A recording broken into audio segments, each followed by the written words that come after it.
Hi guys, James at Rampant Lion Reviews again for you today with another beer review. For this one, we are going to head over to Finland once again, and that of course means that we're going to have a look at yet another beer from the latest instalment of the Riku box. So first and foremost, a massive shout out and thank you to Riku Sanaho, my Finnish beer mule. It's thanks to him that you guys are getting to enjoy a series of Finnish reviews here on Rampant Lion Reviews. He's a lovely guy, very knowledgeable about his beer, and he always picks me out some really interesting stuff to review here. So as always, a massive kipis and kiitos to Riku for making these reviews possible, and there will be many more Finnish reviews to come on the channel going forward.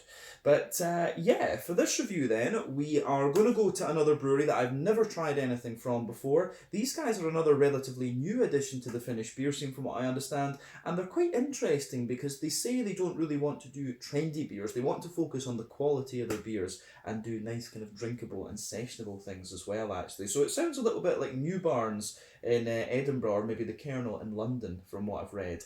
But yeah, the beer we're going to have a look at today is a style that I've been really enjoying again recently, and we haven't had too many examples of this style from Finland either, so that also makes it quite interesting.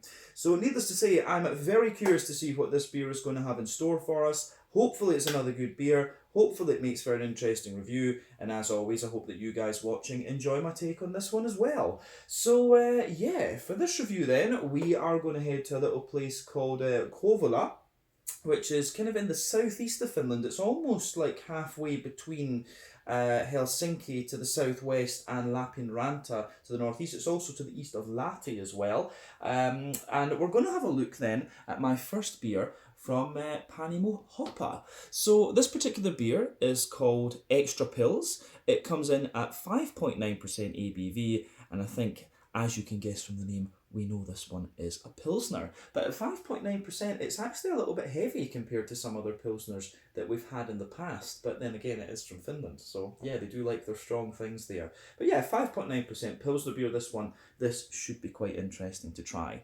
So, as always with my reviews, I'll tell you a little bit about the brewery before we taste the beer. If you want to get straight to the tasting though, just fast forward. All the usual links are in the video description below. That's the brewery website, the link to my other reviews that I'll hopefully be able to do in the future from Panimo Hoppa. This is the very first time I'm trying one of their beers, as I mentioned, but there's all the usual social media down there. If you want to see more reviews, do please consider subscribing to the channel. The support you give is massively appreciated, and remember, you can go into the channel homepage and search for beer based on the geography tagging system. So just go into the homepage, use the search bar, put your hometown, state, county, province, prefecture, whatever you like in there. If I've reviewed beers from the area that you search for, the reviews should pop up. Failing that though, you can check out the playlist of beers from different countries. You'll find this one in the Finnish playlist along with many other things, and there are of course a number of playlists from different countries that you can check out too.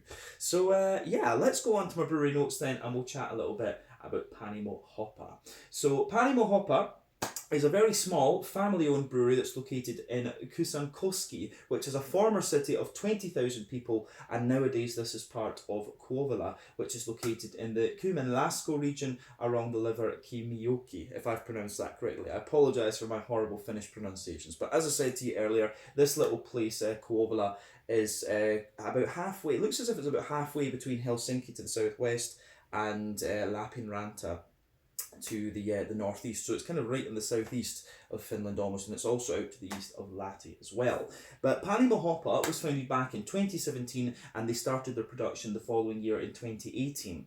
But the people behind the brewery are the CEO Toni Rautioki, the brewmaster Tommy Pienpanimo, and also Tommy's wife Lenny Pienpanimo, who is actually a professional restorer or restaurateur, would we say? I'm not exactly sure.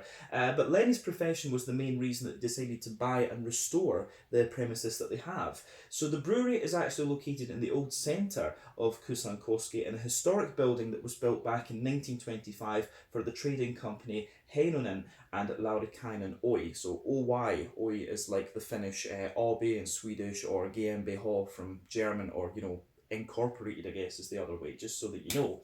But at this little building, they've got a restaurant, a tap room, and a little shop where they sell their local goods in the main building, and the brewery itself is originally located in an old garage where the trading company had their first car, which was a TT Model Ford, and this is also the origin of the brewery's name, because Hoppa is a nickname for these old cars, especially some of the very early Ford models. But Hoppa decided not to use the main building for the brewing since it's of historical significance to the local area, and they actually spent a lot of time and money to restore this to be as historically accurate as possible. So yeah, they kept the brewing operations outside of that just to maintain the historical integrity, I guess we could say, of this place. But having been successful in their first couple of years, in 2020 Hoppa expanded their brewing capacity by moving the brewery to Ruki's factory area, which has taken their capacity up to 100,000 litres of beer per year, and this is a huge upgrade from their original brewing capacity of simply 300 litres, and they only had a fermentation capacity originally of 1,500 litres as well. So the original kettles are 60-year-old steam kettles, but they do apparently still use these, but they do have some modern brewing equipment as well, from what I understand. But Hoppa say themselves that they don't try to brew trendy beers, they want to focus on clean, high quality and drinkable beers that are true to their original styles. But they want their beers to be easy to drink, and wherever possible they buy their malts and hops directly from the farmers. But their extra pills, this beer here, is one of their more decorated ones, and this won the best Pilsner at the Finnish Beer Awards in 2022, which I guess is the reason why Riku wanted to send me this one. But as of February 2023, when we're filming this review for you, these guys have produced 35 different kinds of beer according to Untappd, and there are quite a few styles within that as well. But yeah, that is all I can really tell you about Panimo Hoppa for the moment. I do hope we can go there and visit them sometime. I would love to go over to Finland, and actually I'd love to go over to Finland again, I should say, and visit some of these breweries that we've been reviewing, because there are quite a few that do some really interesting stuff, so maybe that is something we can make happen at some point in the fairly near future. But yeah, as I say, that's everything I can tell you about Panimo Hoppa for the moment. If you want to learn more about these guys, you can check out the brewery website, you can follow them on Facebook and Instagram to keep up to date with all the latest goings on, and you can of course check out the Untappd page to learn a little bit more about all the different beers that these guys have done. So yeah, let's get on and actually have a little look at this beer itself. So from what I understand, the finish on the back here just kind of explains stuff that we've talked about in the notes there. And I will also say thank you to Riku for helping me research the brewery for this video. He's always compiles me some really good information. But there you can see the Hoppa, Panimo Hoppa symbol is one of these old Ford TT cars, which is where they've taken their name from. So yeah, the Hoppa Extra Pills, 330ml can, this one, and it is a nice little gold top can as well, which is kind of cool. I honestly can't remember what this beer cost. To be honest, when Riku asks me about stuff, I'm usually like, yeah, just get it, because I know that I always put a little bit of money aside to pay for the Finnish beers. But yeah, as I say, 5.9% Pilsner, so it is one of the stronger Pilsners that we've come across. But yeah, I think that is one of the things, one of the only things I would say to start off with, if you're going to do a Pilsner, do either a 440 or a half litre. I say this very often with reviews. If you're going to do like nice drinkable lager beers like this, do 440s or 500s. But yeah, we'll judge the beer on how it tastes, not kind of what volume we get it in. But yeah, let's get this guy out and we'll get on with the tasting then. The Panimo Hoppa Extra Pills, 5.9% ABV. Just going to make sure this is alright, because the can was a little bit hard. It seems to be alright. So we're just going to pour this a little bit more carefully, just so that we don't get a massive head on the thing. But there we go.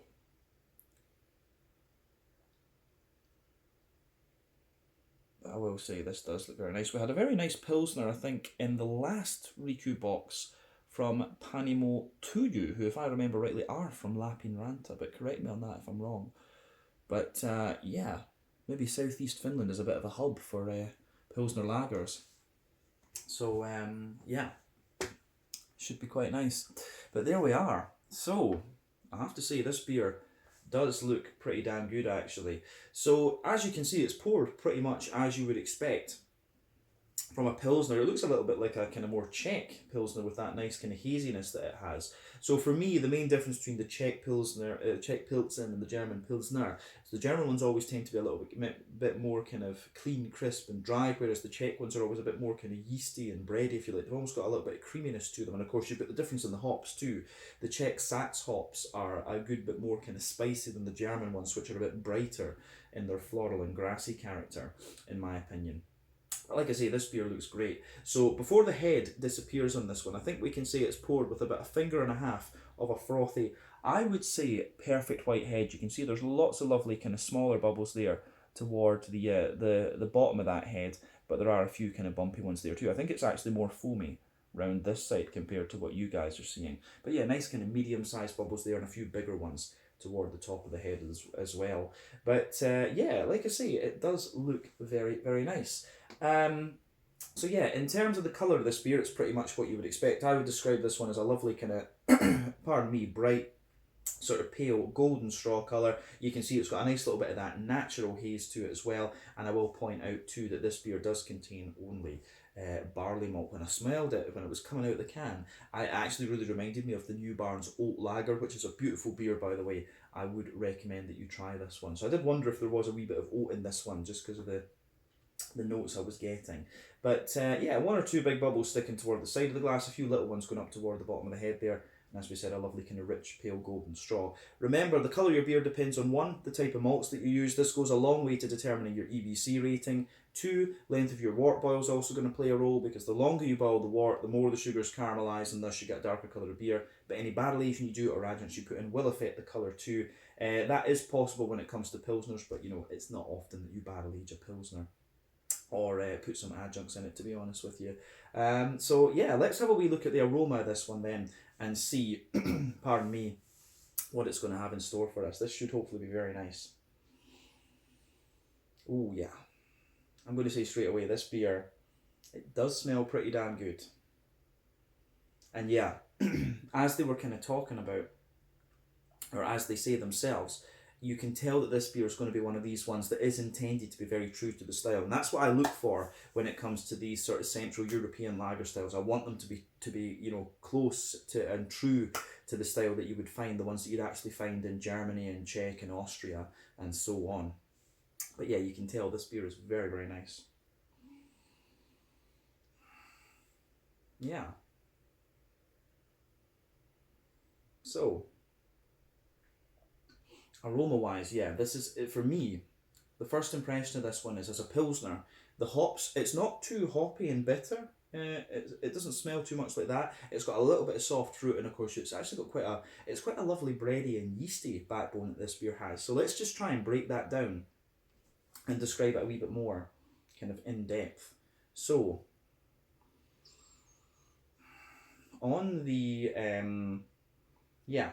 on the malty side of things, then you've got a lovely little bit of bread crust in this one, so you can smell that fresh white bready bread crust in there, which I really quite like. On top of that though, there's a little touch of like a Jacob's cream cracker sort of note there, a little bit of that crispy kind of dryness.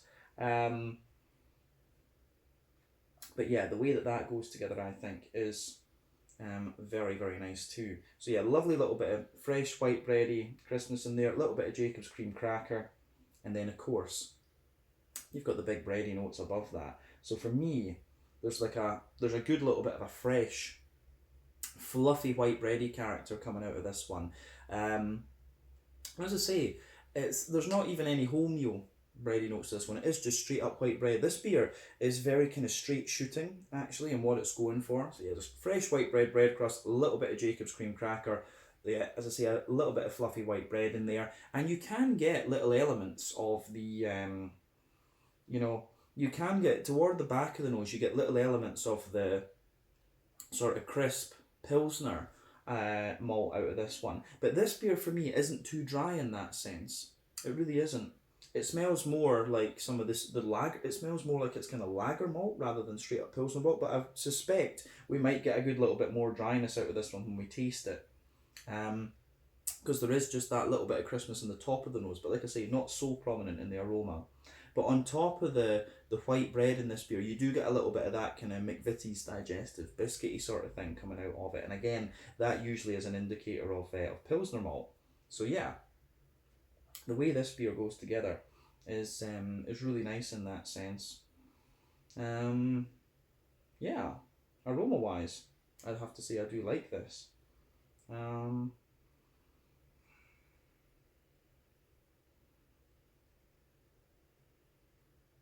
Yeah, aroma wise, like on the malty side of things, this it really is quite a nice, just soft, fluffy, bready character. I could sit and smell this all day. I always loved this when it came to drinking beers in the Brauhouses in Germany, was that kind of breadiness that you would get from them. So yeah, definitely a little bit of that in there. At the back of the nose, there is a little touch more yeasty character. There is a little bit of a kind of farmhousey, kind of bready note in there, and just that little bit of woody character as well. So this is really interesting from that perspective. But yeah, I do like the malty side of this. Let's look at the hoppy and fruity side of things then. So yeah, for me, the the hoppy side of this beer is actually very smooth. I wouldn't be surprised if it's German hops in this one, like Hallertauer Tent 9, because it's just the smoothness and the brightness is great. So there's a little bit of earthiness in there. There's a little bit of herbal character, and you've also got just that nice kind of smooth but still quite bright floral aromaticity, and you've also got that wee bit of grassiness as well, which I certainly enjoy. So yeah, the way that this beer goes together in that sense is really quite nice.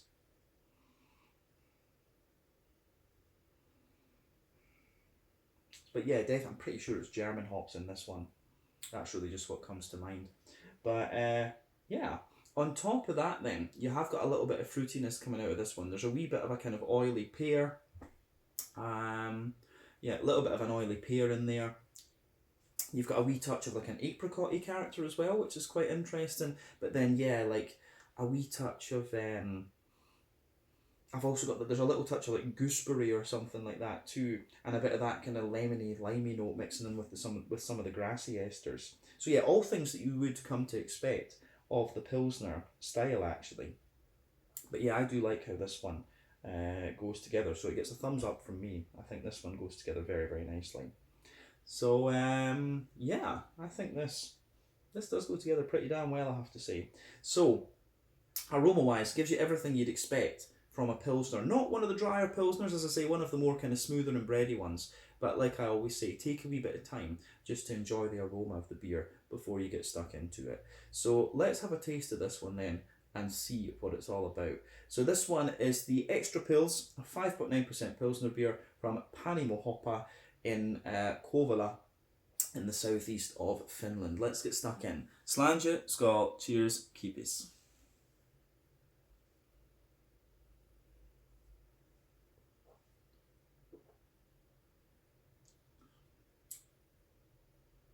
Yeah, that is pretty nice actually. You can feel a bit of booziness out of this beer because it is 5.9% ABV. Like yeah, if we go back to Pilsner Urquell is like 4.4%. And yeah, most of these beers tend to be between that sort of 4.5, low fours up to about 5.5. So this one is quite strong actually.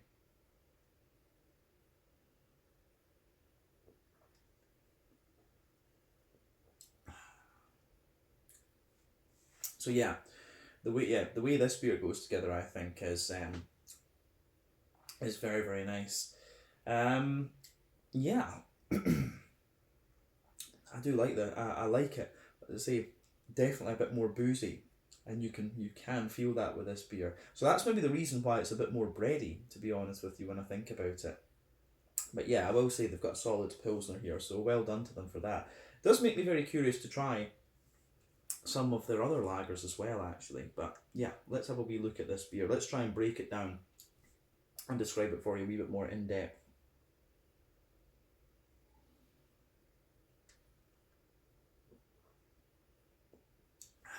So, middle third of your palate then. With the middle third of your palate, you've got a nice little bit of a fresh white bready bread crust coming out of this one. As I say, that forms the backbone of the beer. That was completely expected. So yeah, there's definitely a little bit of that more grainy white bready bread crust in the base. Further forward on that middle third of your palate, I would say that there's a little touch of woodiness coming out of the beer. So yeah, definitely a wee bit of that dry woody character.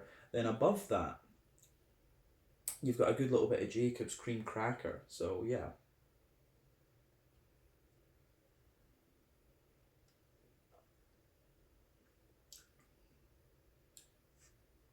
So yeah, as I say, a nice little bit of Jacob's cream cracker.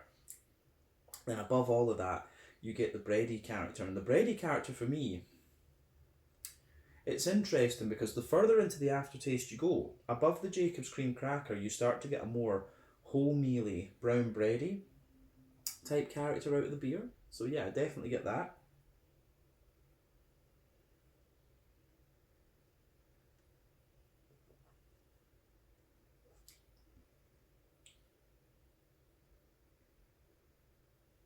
So yeah, as I say, you've got a little bit of the brown bready character above that. That really does get a bit more prominent the more that you drink of the beer, I have to say. And then above all of that, you do get a little bit of a more kind of fluffy white bready character there. But the white bread actually almost has a little touch of sweetness to it as well, which is kind of interesting. So yeah, the bready layers are a bit dense in this beer. But as I say, at 5.9% ABV with a Pilsner, yeah, you are going to have a little bit more of a kind of malty character to it, this one. But as I say, it's a beer that definitely, it grows on me the more that I drink it, actually. So yeah, on top of the other thing I'm noticing about this beer is that the more that I drink of it, the drier it gets too. I'm having to be careful with this review as well, just to sip it, because it's Pilsner beers are very easy to drink. I could easily just down this thing, but yeah, just taking little sips of the beer, which obviously isn't what a Pilsner is intended for. Yeah, and again, that's one of the reasons why I would say half-litre cans or 440s.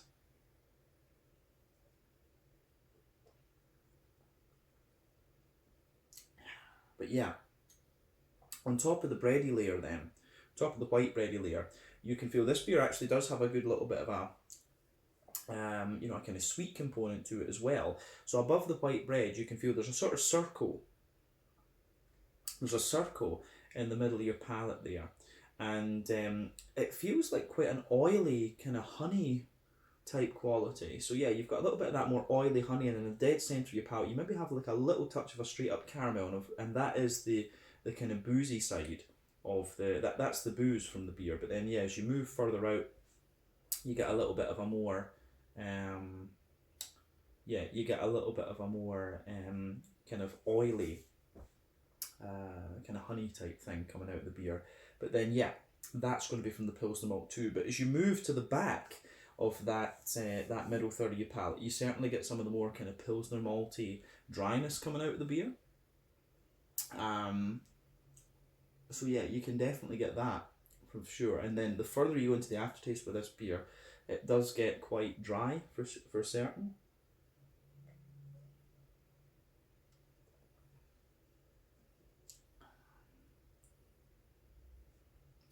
So yeah, in terms of the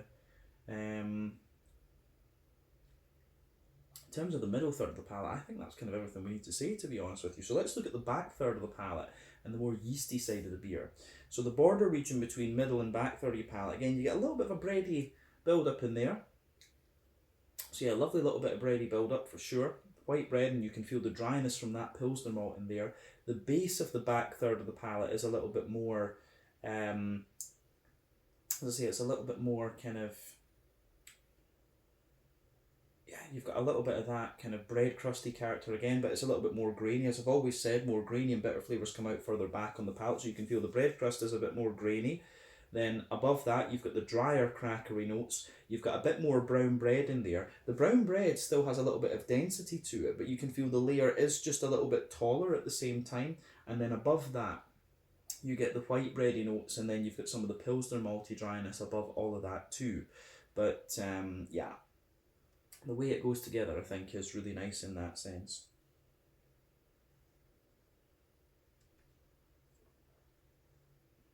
So, yeah, the back of that, yeah, above that, everything that we've just mentioned there, you do start to get a little bit of a more airy, yeasty note out of the beer. So you get this light farmhousey, kind of honeycomb type bread out of the beer. And yeah, the way that that goes together is pretty nice.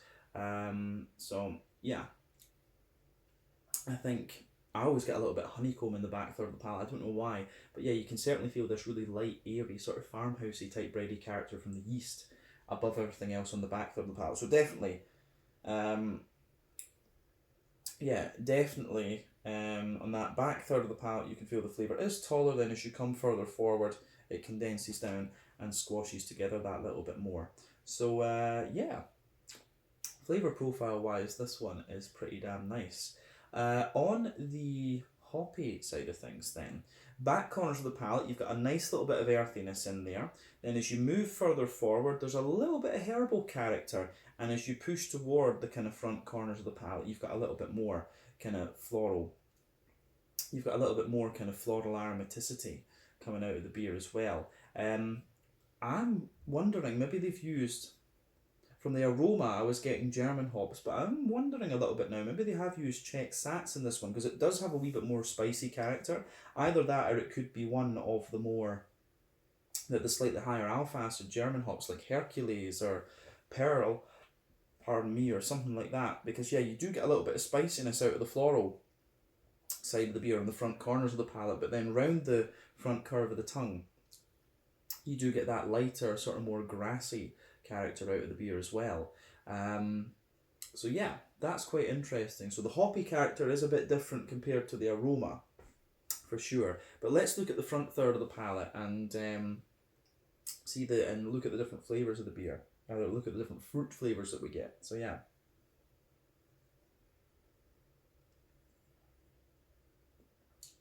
So, border region between front third and middle third of your palate, you do get a little bit of a bready build up with this one, as we say. So you get that nice, it's actually a bit of a sweeter white bread, but the base of the front third of your palate is still the kind of bread crust and a bit of the cracker. Then above all of that, you get that nice oily bubble where you get the juicy fruity esters rolling their way out of the beer. So have a wee look at that. There's part of me wondering if it could be sapphire hops that are used in this one, because there is almost just a little hint of orange in the fruity character, and I remember sapphire has this kind of spicy note that I'm picking up in this beer too, so that would be an interesting point. But anyway, on the back half of that front third of your palate then, with the fruity side of things,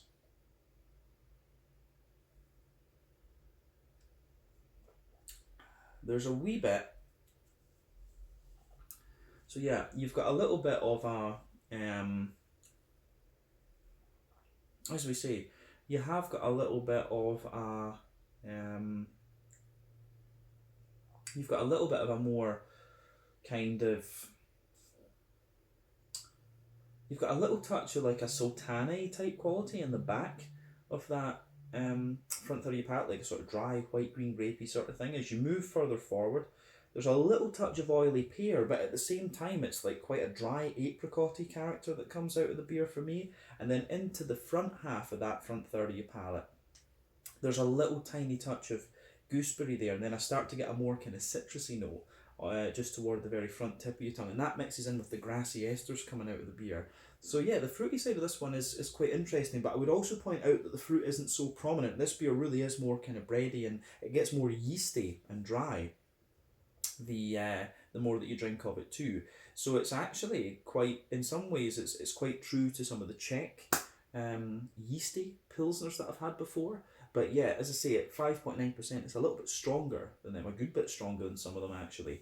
But yeah, you get more dryness and bitterness out of this beer the further into it that you go. But still, very nicely done pilsner actually, and it does, you know, it's a lot truer to the style and the flavour, I think, than the aroma, if that makes sense. But you know, aromas can vary all over the place. But I think we've said everything we need to about the flavour of this one. So quite a bready and yeasty pilsner, a bit more boozy, a nice little bit of kind of hoppy spice to it as well. So yeah, I like how that goes together. In terms of the the mouthfeel then. Like I say, this beer for me, it's kind of top end of light bodied. Carbonation is pretty smooth in this one. It's got a nice kind of cleanliness to it as well. Got a little bit of wetness. In terms of the IBUs, it's got about, I think this is maybe 30, maybe 40 IBUs. It could just be that little bit more. It does have a good little bit of bitterness to it. The malt base, like we said, there's a bit of dryness underneath, a bit of smoothness in the middle. You've got a little touch of sweetness as well. And then, yeah, you've just got that little touch of kind of dry, fruity character coming out of this one too. So it really gives you everything you would want from the Pilsner. And as Hoppa say themselves, they want to brew beers that are true to the style. And this one certainly is that. It's like a slightly more boozy version of Pilsner Urquell, the unfiltered version in some ways. So, yeah. Let's see, I like how that goes together. It's a thumbs up from me. So, yeah, I think we can leave it at that for this one. This was the Extra Pils, a 5.9% Pilsner beer from Panimo Hoppa in Kouvola in the southeast of Finland. Yeah, my only complaint about this one is that it needs to be in a half litre or a 440 can. It's a good beer, but 330 is too small a volume to sell this one, and that's what I would say to them going forward. Maybe it's just, you know, a volume thing. They're trying to get their name out there a little bit, so I can understand it now, but I think if they're going to do lagers like this, put them in 500s or 440s. I would definitely say that to them going forward. But yeah, no complaints about the beer. Absolutely. Absolutely not. But yeah, once again, thank you for watching my beer reviews. Until the next time, please like, subscribe, share, all the usual YouTube stuff. Let me know your own thoughts on this beer in the comment section below. Let me know what your favourite beers are from Panimo Hoppa as well. We will hopefully return to these guys again at some point in the near future, but this was a really quite nice beer to take a look at. So yeah, thank you again for watching. Check out my social media, check out theirs, and I'll see you guys again soon. Slange, skål, cheers, keepies, and kiitos.